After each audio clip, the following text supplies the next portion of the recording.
Welcome back, everyone. It's Joe Thonema coming at you with your Week 13 waiver wire pickups that you're not going to want to miss. Playoffs are starting up, and if you go look to the waiver wire right now, it's kind of scary. There's not a lot out there, but there are some guys that still are widely available throughout leagues, so stick around to find out who those players are.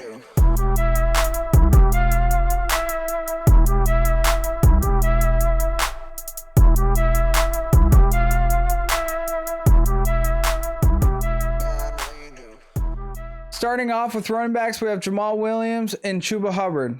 Jamal Williams is only 46% owned throughout leagues out there. And this past week, DeAndre Swift suffered a shoulder injury that is most likely going to keep him out of this Sunday's game against the Minnesota Vikings. Jamal Williams has had big games already this season with Swift in the lineup, so I expect him to get the bulk of the carries and to be pretty effective on the ground. So if you need a running back, I would pick him up and start him. Next, we have Chuba Hubbard. Chuba Hubbard is only 34% owned throughout leagues out there, and this past Sunday, Christian McCaffrey suffered an ankle injury that has caused him to land on the IR, and he will miss the remainder of the 2021 season.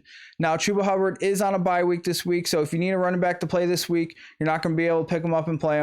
But in week 14, he has a favorable matchup against the Atlanta Falcons. So if you need a running back or if he's available, you should definitely pick him up and stash him. Next, we have our wide receivers, Kendrick Bourne and Josh Reynolds.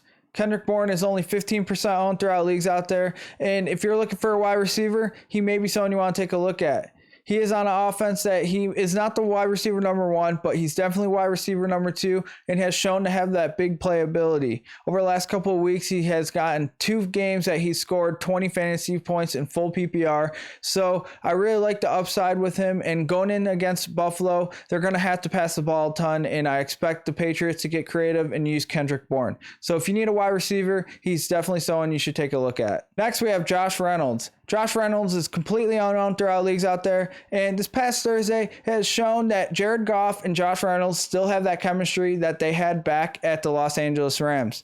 I really like the upside for Josh Reynolds. This is more for a deeper league, or if you're someone that likes to take risk and kind of try to predict the future, but he's on a team that does not have a number one wide receiver, so I expect him to get a lot of targets, and the upside is there. So I really like him as a deep sleeper pickup. Next, we have our tight end, Gerald Everett. Gerald Everett is only 5% owned throughout leagues out there, and over the past couple of weeks, he's been pretty involved in the Seattle offense. Over the past 3 weeks, he's been targeted 8, 4, and 9 times, getting a touchdown in last week's game. Now, the Seattle team, it has been pretty inconsistent, but it seems like Russell Wilson likes to target Everett, and Everett has shown to have those big play abilities. So if you're looking for a tight end, I definitely like him as a pickup. Next, we have our quarterback of the week, Taysom Hill. Taysom Hill is only 2% owned throughout leagues out there, and reports have come out that the Saints are going to start him this week against the Dallas Cowboys.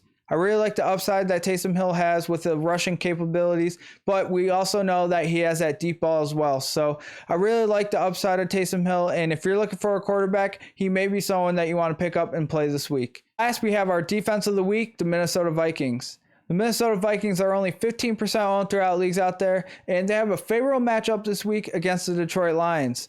The Detroit Lions cannot keep Jared Goff on his feet. He's constantly under pressure and getting sacked, so I really like the upside for the Minnesota Vikings this week and expect them to do pretty well against this terrible Detroit Lions team. And that's going to do it for us this week. If you liked the video, be sure to give it a thumbs up and subscribe to the channel. And as always, don't forget, line them up!